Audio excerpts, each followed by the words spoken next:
निवडणुकीसंदर्भात काही दिवसाआधी अधिकृत मतदार यादी निवडणूक आयोगाने अमरावती महानगरपालिकेची घोषित केलेली आहे।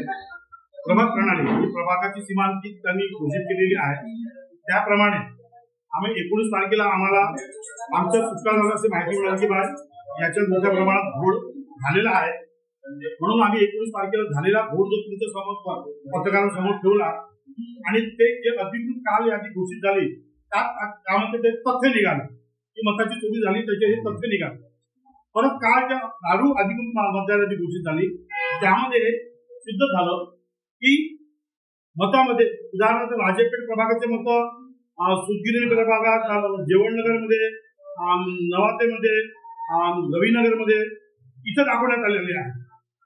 त्याचप्रमाणे प्रभाग क्रमांक 8 तुमचं जोग स्टेडियम, चपराशीपुरा इथं मतदान जमीन कॉलनी, पॅरेडेस कॉलनी, चौरेनगर, शिवाजीनगर इथं दाखवण्यात आलेला आहे। हा एका प्रकारचा घोळ झालेला आहे। या घोळ कशा प्रकारे झाला, काय झालं, कशासाठी झालं याची पारदर्शकता महानगरपालिकेने किंवा निवडणूक आयोगानं त्याचा खुलासा करावा।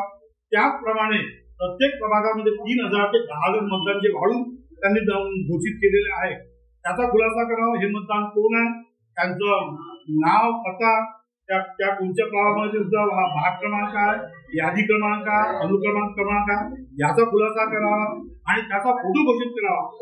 कारण की देशामध्ये आणि अनेक राज्यांमध्ये मतचोरीचे पुरावे विरोधी पक्षाने दिलेले आहे, त्याचे पुरावे भेटले, त्याचा खुलासा झालेला आहे।